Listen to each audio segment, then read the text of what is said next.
네, 3시에는 썰전 라이브, 4시엔 뉴스 썰기입니다. 깊이 있는 분석과 날카로운 풍자, 그리고 애드리브가 넘치는 뉴스 썰기 시작해보죠. 네, 오늘 첫 번째 준비한 자료 바로 보겠습니다. 제가 손을 딱 들고 사실 근데 인수분해를 왜 배우는 거예요? 너 일로 나와. 자식이. 아, 진짜? 진짜 인수분해가 필수죠. 방정식의 해를 잘못 구한 윤석열. 해 아시죠? 그 정답 또는 근이라고도 하죠. 네. 전 수포자라서 보기만 해도 무슨 내용인지 좀 궁금해집니다. 방정식 인수분해, 해, 머리 아픈 수학 얘기랑 지금 윤석열 후보랑 무슨 상관이죠? 근데 지금 미국 회계사 출신 아닙니까? 회계사 출신은 아니고요. 예. 자격증 시험을 패스했습니다. 수학 시험을 근데 안 보나요? 회계학은 문과예요. 예, 그래요? 네.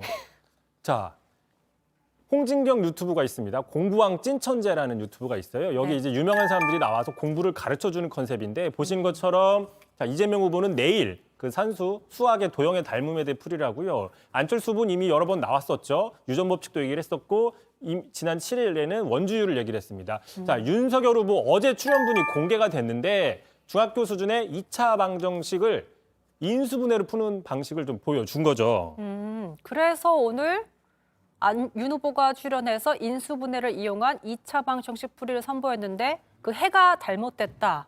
이런 거예요? 뭐 결론적으로 얘기하면 정답이 틀린 건 아닙니다. 맞았는데 조금 고개를 갸우뚱하는 부분이 있어서 한번 좀 찾아봤어요. 자, 밑에 부분입니다. 인수분해로 해를 구하는 방식 또는 인수분해를 역으로 전개하는 방식 이게 맞아요. 맞습니다. 뭐 네. 시청자 여러분 지금부터 자세히 보셔야 돼요. 하지만 저 유해식에서 지금 밑에 식이 나왔다고 화살표로 내렸죠. 근데 저 유해식을 보시면 맨 앞에 x제곱 앞에 a라는 게 있어요. 개수가. 하지만 밑에 식이 보면 x제곱 앞에 없죠. 1밖에 없죠. 근데 윤 후보의 계산대로 따라가다 보면 저 상수 C는 BC와 같다라는 결과가 나와야 되는데 같을 수가 없지 않습니까? 네. 같을 수가 없다. 그러니까 이게 왜 그러는 거냐? 그러니까 이제 저 ABC 저 표현을 대문자나 또는 뭐 그리스 알파베타 이런 표현으로 썼으면 네. 문제가 없는데 좀 혼동이 생겼다라고 볼 수 있는 거고요. 네. 참고로 저렇게 x제곱 앞에 개수가 붙을 때는 인수분해보다는 근해 공식을 활용하는 게 조금 더 편하다. 이렇게 알려져 있어요.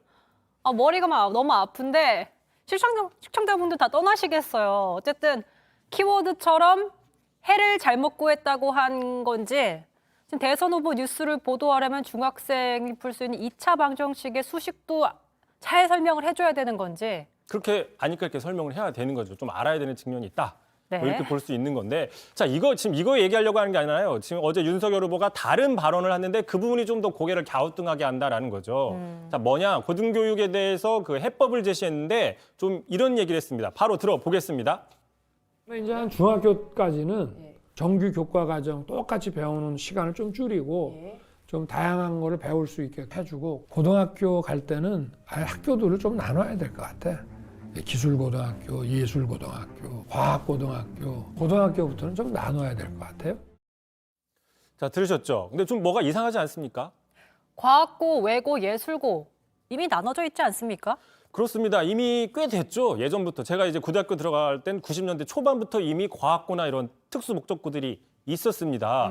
많이 존재하고 있었다라는 거죠. 참고로 그 지난해 고교 유형별 그 표를 좀 보시면 자, 일반계도 많이 있지만 특수 목적고, 윤 후보가 얘기했던 특목고, 예고, 과고 뭐 이런 그 언어, 그 외고 이런 것들이 보면은 161개가 됩니다. 특성화고라고 하면 보통 그 어떤 전문계 학교라고 얘기를 하는데요. 자, 480개, 490개 정도 되고요. 또 자율성을 강조하는 자율형 고등학교도 있습니다.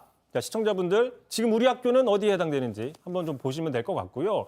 자, 중요한 거는 자, 이렇게 고교 이미 나눠져 있는데 이런 부분들에 대해서 좀 잘 모르고 대답한 거 아니냐. 다시 얘기하면은 좀 잘못된 근해 공식에 대입한 거 아니냐. 이런 분석들이 나오고 있는 겁니다. 바로 그 홍진경 씨 유튜브에 이런 댓글들이 그러니까 달렸어요. 뭐라고 얘기를 하느니 이제 우리나라에도 예술고, 과학고, 기술고 등이 생긴다고 해서 구경을 왔다. 냉동인간인가? 고수생? 뭐 이런 얘기도 있고요. 구지갭도 빨리 만들어달라. 이미 있었는데 미래에는 대학교도 그럼 뭐 이렇게 만들어지겠네. 자, 이미 있는 예술고, 과학고 얘기에 시원하게 웃었다. 윤 후보 혹시 다른 시대에 갇혀 있다 오신 거 아니냐? 한마디로 이제 이미 있는 제도에 대해서 모르고 얘기를 한 부분에 대한 어떤 약간 그런 유머 제치는 답변들인 거죠. 네, 댓글들이 좀 다양하게 올라왔었네요. 근데 이 댓글 중에 지금 보니까 구지갭도 빨리 만들어 달라. 이건 사실 과거에 비슷한 발언을 해서 그걸 좀 언급한 걸로 보입니다. 그렇습니다. 지난해 12월이었죠. 대학생들을 만나서 얘기를 했는데 바로 좀 들어보겠습니다. 조금 더 발전하면 학생들 휴대폰으로 말이죠. 앱을 깔면은 어느 기업이 지금 어떤 종류의 사람을 필요로 한다고 하는 것을 실시간 정보를 얻을 수 있을 때가 아마 여기 한 1, 2학년 학생이 계시다 하면 졸업하기 전에 생길 것 같아요. 자, 그런데 이미 비슷한 구직앱이 있었는데 이걸 만들어야 된다 이렇게 얘기를 하면서 세상물정을 모르는 거 아니냐? 왜 혼자만 다른 데 살고 있는 거 아니냐? 이런 비판들이 나왔죠. 자, 그러다 보니까 이제 윤석열 선대위 측에서는 지금 존재하는 거를 모르는 게 아니라 이게 잘 작동을 안 하기 때문에 여기에 첨단 기능, 인공지능 같은 걸 넣어서 조금 더 잘하겠다 이런 뜻이라고 해명을 했었거든요. 자, 이번에 고교 특성대로 나누자 이 발언에 대해서도 선대위 측이 좀 비슷한 해명을 내놓고 있어요. 고등학교도 이렇게 나눠져 있다는 거를 모르는 게 아니라 나눠져 있지만 원래 취지대로 운영이 안 되니까 더 정상화하겠다 이런 뜻이라고 추가 설명을 하고 있습니다. 어쨌든 한 번에 충분히 설명이 안 되고 추가 설명이 뒤따라야 하는 그런 상황들이 반복되니까 고민해 볼 지점인 것 같습니다. 정말로 알고 계셨는데 더 다양하게 만들고 싶다는 취지일 수도 있겠죠.